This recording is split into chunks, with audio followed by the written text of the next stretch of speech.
አልሐምዱሊላህ ወሰላቱ ወሰላሙ ዐላ ረሱሊላህ ወዐላ አሊሂ ወሰሕቢሂ ወመን ዋላህ አማ በዕድ። የተወሰኑ ጥያቄዎችን መልሳለን። አፈውት የተባለውን ነገር መልሶ መክፈል እንዴት ይታያል? አይቻልም። አፈውት የተባለ ይቅር ገንዘብ ኖሮት ለምሳሌ ይቅር ብያለሁ ገንዘቡን ካሉ በኋላ መልሶ ገንዘብ ስጠኝ ማለት አይቻልም። ሐላል አይሆንለትም። የሰጠኸውን ነገር መልሰህ አትቀበል። የሸጥከለትን ነገርም እዚህ ውስጥ ያስገባሉ። የሸጥከለት ነገር እንኳ ቢሆን በአንድ ብር እንኳ ቢሰጥህ መልሰህ አትግዛው ተብሏል። እዚህ ውስጥ ለማስገባት ነው። ሰጥተህ የነበረን ነገር በእጅህም ስጥ፣ አንተ ጋር እሱ ጋር የነበረህን አፍ ብለህም እዛው እንዲቀር አድርግ። መልሰህ ስጠኝ ማለት አትችልም። አይወጅበትም። እሱ 50 ሺህ ብር ነበረበት አንድ ሰው፣ አበዳሪው አፍ ብያለሁ አለ። ከጊዜ በኋላ ሲደብር ወይም ሲጣላ አንተ 50 ሺህ ብሬን ቢል አይፈቀድለትም። ያለ አግባብ ነው የሰው ሐቅ የሚጠይቀው። ጀሀነም ገብተው የሚወጡ ከዛ ወደ ጀነት የሚገቡት ጀሀነም ስንት ዓመታት ወይም ጊዜ ተቀምጠው ነው? አላሁ አዕለም፣ አላውቅም። በወንጀላቸው ልክ ተቀጥተው ይወጣሉ። ከስለው ይወጣሉ። ከሰል ሆነው ይወጣሉ።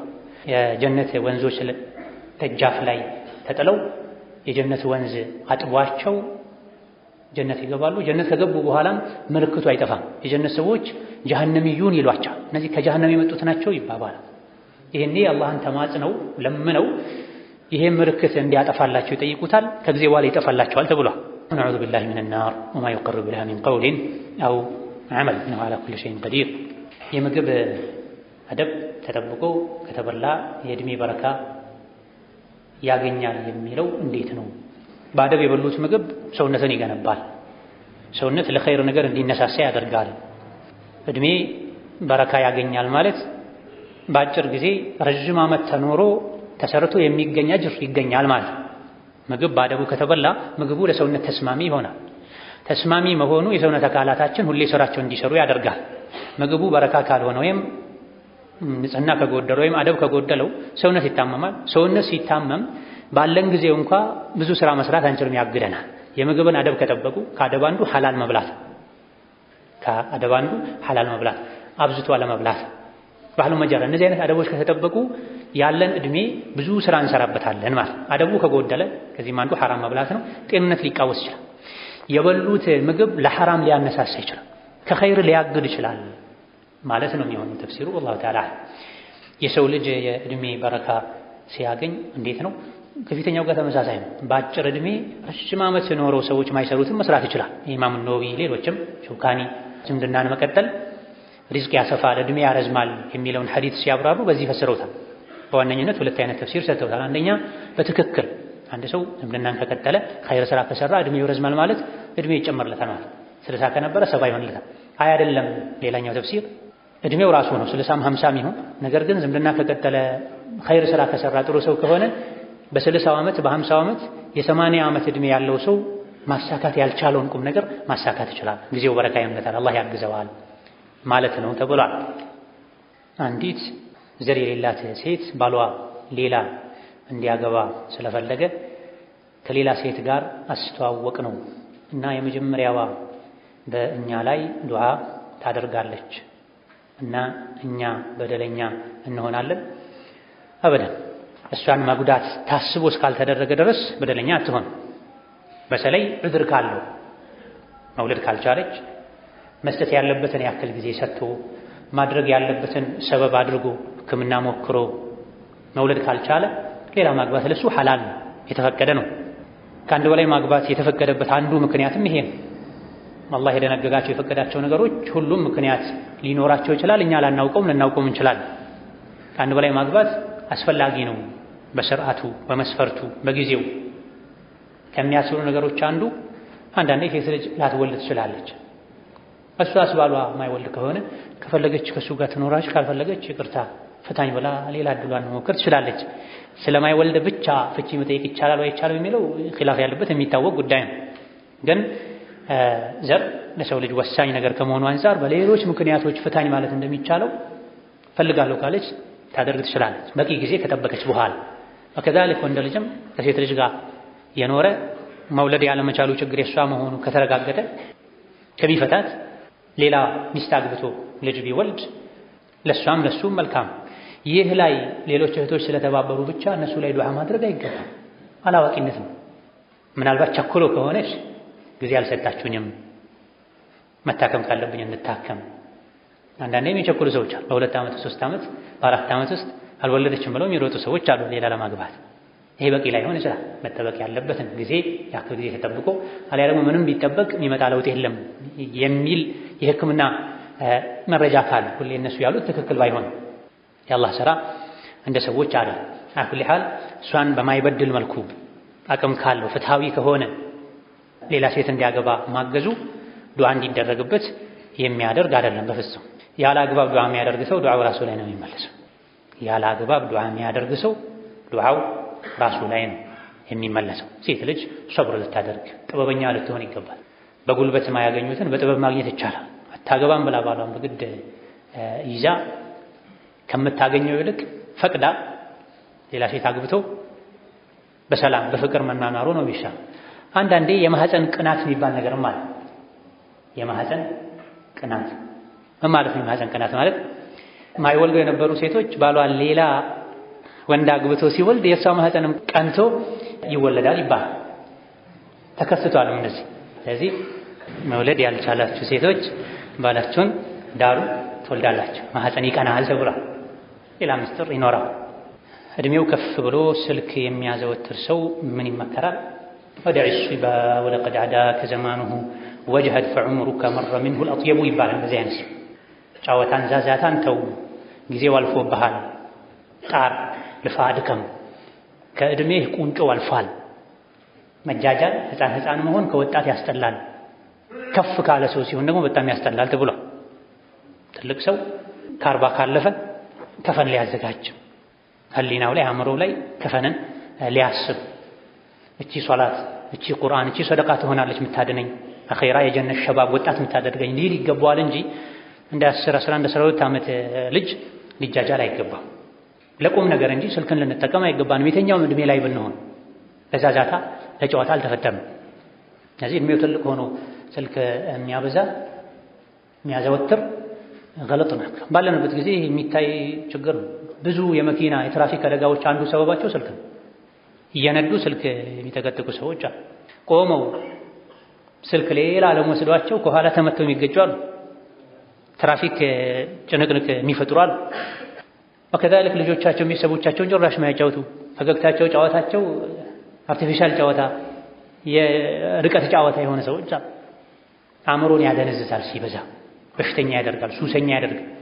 የጫት የሲጋራ የሺሻ የሐሺሽ ሱስ ያለባቸው ሰዎች እንዳሉት ሁሉ የስልክ ሱስ ያለባቸው ሰዎች እጃቸው ሻላቸው ኹጥባ ላይ ስልክ የሚጫወት ሰው ያለው፣ ስልክ የሚነካካ ሰው ያለው፣ ኹጥባ ላይ ስልክ የሚነካካ ሰው ያለው፣ ፌስቡክ ውስጥ የሚገባ ቻት የሚደራረግ እንዲህ አይነት ሰው ጁሙዓ የለው። ወመን ለጋ ፈላ ጁሙዓተ ለሁ።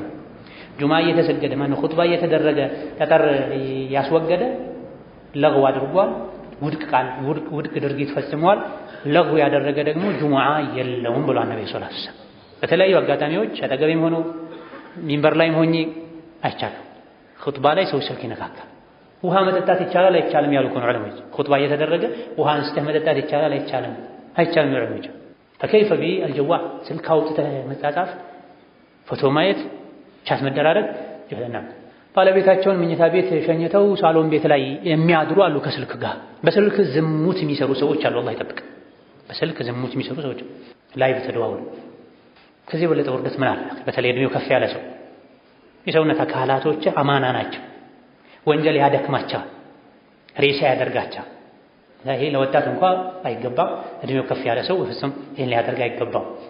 ሌላው አላህ ረጅም እድሜ ከአፊያ ጋር ይስጥልን። ጥያቄ ካርታና መሰለ ጨዋታዎችን ያለ ቁማር መጫወት እንዴት ይታያል? አጅነቢ የሆኑ ሴቶችና ወንዶችስ ካልተነካካን ተቀራርበን ብንጫወት ምን ችግር አለው የሚሉ አሉ። ይሄስ እንዴት ይታያል? አላህ ሙስተዓን ላ ያቲ ዘማኑን ኢላ ወለዚ ባዕደሁ ሸሩ ሚንሁ የተባለው ይሄ ወንድና ሴት ተቀራርበው ካርታ የሚጫወቱበት ዘመን። ያለ ቁማር ከሆነ ችግር የለውም በለው የሚዘናጉበት ዘመን ላይ ደርሰናል። ካርታ መጫወት አዎ ቁማር ከሌለው ከዋጅብ ካላዘናጋ ይቻላል የሚሉ አሉ። ነገር ግን ራጂሑ ትክክለኛው ካርታ መጫወት ቁማርም ባይኖረው ከዋጅብም ባያዘናጋ በራሱ ሐራምና ወንጀል ነው።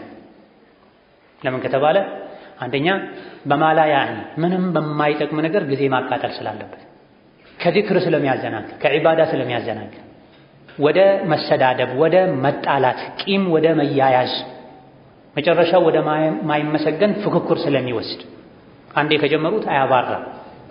እነዚህ ሁሉ መዞች ስላሉበት፣ አንድ በማይረባ ነገር ጊዜ ማቃጠል ስላለበት፣ ሁለት ከዚክር ከዒባዳ ከጧዓ ስለሚያዘናጋ፣ ሶስት ወደ ቂምና ጥላቻ ስለሚወስድ፣ ቀስ ያለ ደግሞ ወደ ቁማርም ስለሚወስድ አያረካቸውም። በባዶ መጫወቱ ፍክክሩን ከፍተኛ ያደርገው ወደ ቁማር ይሄዳል። ስለዚህ ያለምንም ሸርጥ ሐራም ነው የሚለው ራጅሕ ነው። ይሄን ነው ኢብኑ ባዝም ኢብኑ ዑሰይሚንም አለጅነቱ ዳኢማም የመረጡት። ፈትዋና ጥናት ቋሚ ኮሚቴ በኢብኑ ባዝ መሪነት ያለምንም ሸርጥ ያለምንም ቅድመ ሁኔታ ከሶላት የሚያዘናጋ ከሆነ ቁማር ካለበት ሚል ዝርዝር ሳይገባ በሙጥለቅ ያለምንም ገደብ ካርታ ሐራም ነው። ቁማር ካለበት ሐራምነቱ ይበረታል፣ ያለምንም ኺላፍ ሐራም ይሆናል። ሶላትን ማሳረፍ ካለበት አሊያ ደግሞ እዚህ እንደተባለው ወንድና ሴት የአጅነቢ ሴቶች ካልተነካካን ተቀራርበን ከመቀራረብ በኋላ ምንድን ነው ያለው? የማንን መንገድ ነው የምንከተል? ማን ነው አያት?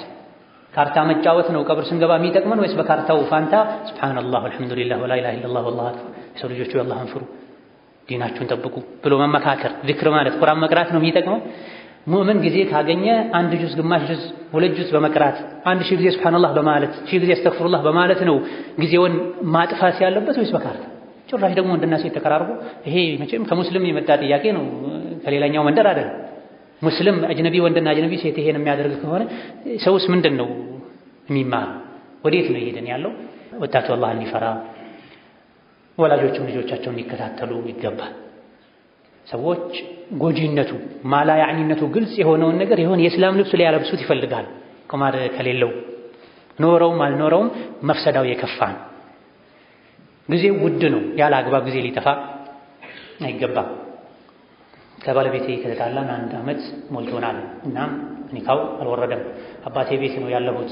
የባሌ ሐቅ አለብኝ ማለት ነው ያብራሩልኝና ባል ምንም ሳያጎድል ሚስት እምቢ ብላ ከሆነ ወይም ደግሞ ያለ በቂ ምክንያት ከሆነ ወላጆቿ ጋር ሄደችው ወንጀለኛ ናት። አው ሐቅም አለባት፣ ትጠየቃለች። እሱ የባልነትን መስፈርት ሐቅ አጉድሎ ተጠይቆ ማላስተካከል ብሎ ከሆነ የሄደችው ሐቅ የለባት። አልጉርሙ ቢልጉንም የሚል ቃዒዳ አለ። የምትጠየቀው በምታገኘው ጥቅም ልክ ነው። ከባሏ ምንም የሚስትነትን ጥቅም ማታገኝ ስለሆነ ስለማያበላት፣ ስለማያጠጣት፣ ሐቋን ስለማይጠብቅ የሚስትነት ሐቋ ጎድሎባት ጠይቃም ሳይስተካከልላት ቀርቶ ከሆነ ሄደችው አትጠየቅም። ወለሁነ ሚስሉ ለዚ ዐለይሂነ ቢልማዕሩፍ ተብሎ ባል ሚስቱን ሐቄን ጠብቅ የሚላት እሱ ሐቋን ጠብቆ ግዴታውን ተወጥቶ። ስለዚህ ግዴታ አጉድሎ ሐቋ ጎድሎ ከሆነ ሄደችው የባሏ ሐቅ የለባት። ሁሉን ነገር ከማመቻቸቱ ጋር በሱ አቅም ሸሪዓ በሚያዘው ልክ ሁሉን ነገር ከማመቻቸቱ ጋር በጌጥ በተደራቢ በብልጭልጭ ነገር ሸሪዓ በማይቀበለው ምክንያት ከሆነ ሄደችው የባል ሐቅ አለባት፣ ትጠየቃለች። ያለ ፈቃዱ አንድ ቀን ውጪ ማደር አይደለም መዋል የለባትም። እግሯን አንስታ ከቤት መውጣት የለባትም።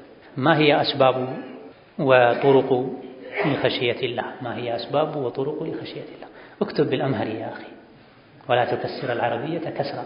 ጥያቄው የሚለው አላህን የመፍራት ሰበቦች ምንድናቸው? ትልቅ ነው ጥያቄው። ለዛ ነው ያነበብነው እንጂ አንዳንዴ አማርኛ የቻሉ አረብኛ ለመለማመድ ብለው አረብኛን ወገብ የሚሰጉ ሰዎች አሉ። አግባባል ቀድመህ ተማር። ለመሞከር ደግሞ በሌላ አጋጣሚ ይሁን ግን ፈትዋ የሚሰጠውንም ሰው ግራ ታጋቧል። ነኪራውን ማዕሪፋ፣ ማዕሪፋውን ነኪራ፣ ጀምዑን ሙፍረድ፣ ሙዘከሩን ሙአነስ እያደረግ ብዙ ነገር ታበላሻል። ከዚህ ለመለማመድ መለማመጃ መድረክ ላይ ተለማመድ። አረብኛ እንጂ ስለማችል ከሆነ ችግር የለው። الشاهد معرفة الله تبارك وتعالى بأسمائه وصفاته والتفكر في مخلوقاته وقراءة القرآن بتدبر وتمعن والإكثار من الذكر والشوق إلى الدار الآخرة، هذه وما شاكلها من الأسباب القوية لخشية الله تبارك وتعالى. الله لما فرات كم يعبدون نقولوا كانوا علم ممار فتلي قرآن مقرات آخرا ما استوس قبر مزير، وكذلك يا الله أنس منا بهاريات ما وكم شديد العقاب غفور رحيم القهار إلى آخره يميلوا وصفوت شالوا. وكذلك تللك يا الله فترات سماين مدرن كواكبتن جاركان كانن لليتن تللك نقروتشن الله يفتراتشون ستاي يا الله أنت لك النتي استوزها. وكذلك ذكر ما بزاد اللهم اجعلني أخشاك حتى كأني أراك الله يعني تنفرح ستاي ሳላይህ የማየት ያክል የምፈራህ አድርገኝ ማለት ዱዓ ማብዛት፣ የታዘዙትን መፈጸም፣ የተከለከሉትን መከልከል የአላህ ኸሽያ እንዲኖር ከሚያግዙ ነገሮች የሚመደቡ ናቸው። ቀሩ ጥያቄዎች አሉ። ሌላ ጊዜ እንመልሳለን። ወቢላሂ ተውፊቅ። ሰላም አለይኩም ወረሕመቱላሂ ወበረካቱሁ።